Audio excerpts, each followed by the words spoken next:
Saudara-saudariku yang dikasihi dan mengasihi Tuhan Yesus, pada hari ini Senin tanggal 30 Agustus 2021, hari biasa pekan ke-22.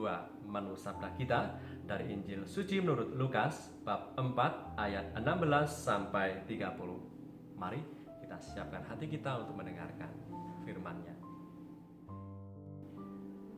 Sekali peristiwa, Yesus datang ke Nazaret tempat ia dibesarkan, dan menurut kebiasaannya pada hari Sabat ia masuk ke rumah ibadat, lalu berdiri hendak membaca dari Alkitab. Kepadanya diberikan kitab Nabi Yesaya, dan setelah dibukanya ia menemukan nas di mana ada tertulis, "Roh Tuhan ada padaku, oleh sebab ia telah mengurapi aku untuk menyampaikan kabar baik kepada orang-orang miskin, dan ia telah mengutus aku untuk memberitakan pembebasan kepada orang-orang tawanan dan penglihatan bagi orang-orang buta, untuk membebaskan orang-orang yang tertindas, untuk memberitakan tahun rahmat Tuhan telah datang." Kemudian ia menutup kitab itu, memberikannya kembali kepada pejabat, lalu duduk. Dan mata semua orang dalam rumah ibadat itu tertuju kepadanya. Lalu ia memulai mengajar mereka, katanya, "Pada hari ini genaplah nas ini sewaktu kamu mendengarnya." Dan semua orang itu membenarkan dia, dan mereka heran akan kata-kata yang indah yang diucapkannya. Lalu kata mereka, "Bukankah ia ini anak Yusuf?" Maka berkatalah Yesus kepada mereka, "Tentu kamu akan mengatakan pepatah ini kepadaku, 'Hai tabib, sembuhkanlah dirimu sendiri. Perbuatlah di sini juga, di tempat asalmu ini, segala yang kami dengar yang telah terjadi di Kapernaum.' Dan katanya lagi, 'Aku berkata kepadamu, sesungguhnya tidak ada nabi yang dihargai di tempat asalnya.'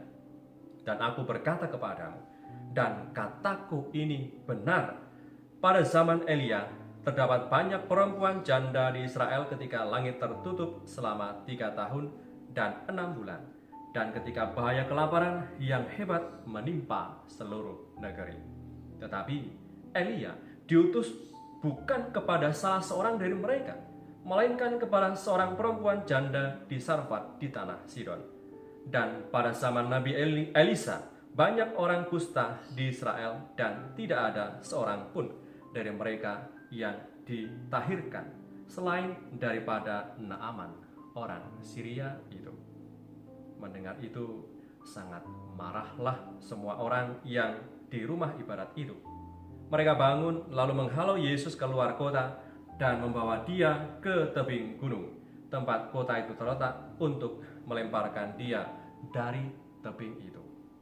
Tetapi ia berjalan lewat dari tengah-tengah mereka lalu pergi. Demikianlah sabda Tuhan. Terpujilah Kristus.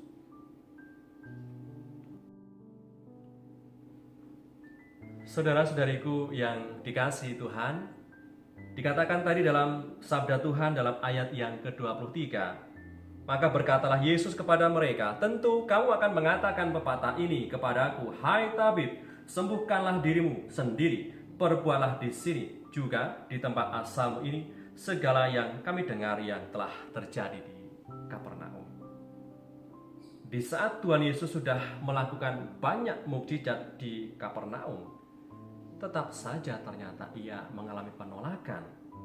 Tuhan Yesus tidak menjadi kecewa dan putus asa karena ditolak oleh orang-orang sekampung halamannya.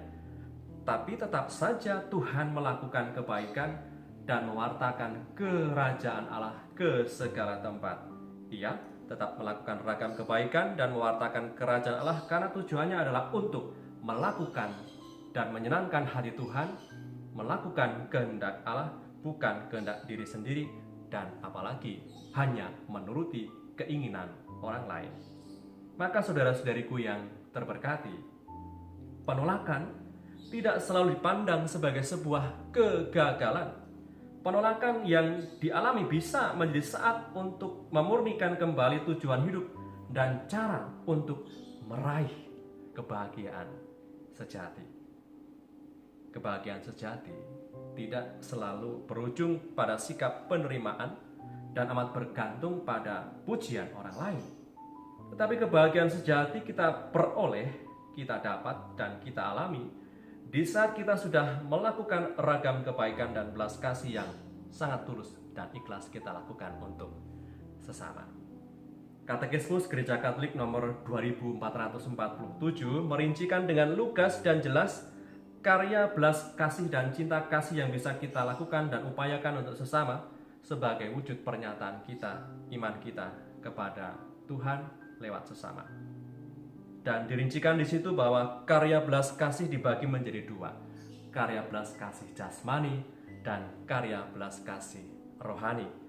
7 karya belas kasih jasmani diantaranya memberi makan orang yang lapar, memberi minum orang yang haus, memberi pakaian kepada orang yang telanjang, memberi tumpangan kepada orang asing, menyembuhkan atau merawat orang sakit, mengunjungi orang yang ada dalam penjara, dan menguburkan orang yang sudah meninggal.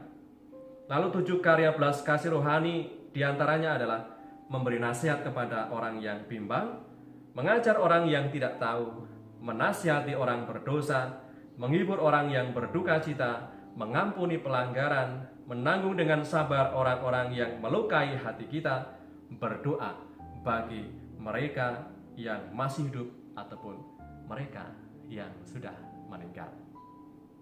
Maka saudara-saudariku yang dikasihi dan mengasihi Tuhan Yesus yang terberkati oleh karena mendengar sabda, mendengar firman-Nya, selama kita masih hidup di dunia ini, kita bisa dapat secara bergantian menjadi pihak yang memberi atau pihak yang juga menerima bantuan itu, menerima karya belas kasih jasmani ataupun rohani itu. Maka setiap dari kita sebagai pribadi-pribadi yang sudah percaya dan sudah menyerahkan diri kepada Tuhan Yesus, kita semua terpanggil untuk melakukan karya belas kasih ini sesuai dengan panggilan hidup kita masing-masing. Marilah berdoa dalam nama Bapa dan Putra dan Roh Kudus. Amin.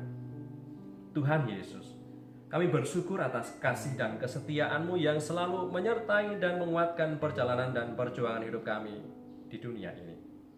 Engkau tentu tahu segala yang ingin menjadi cita-cita dan harapan kami.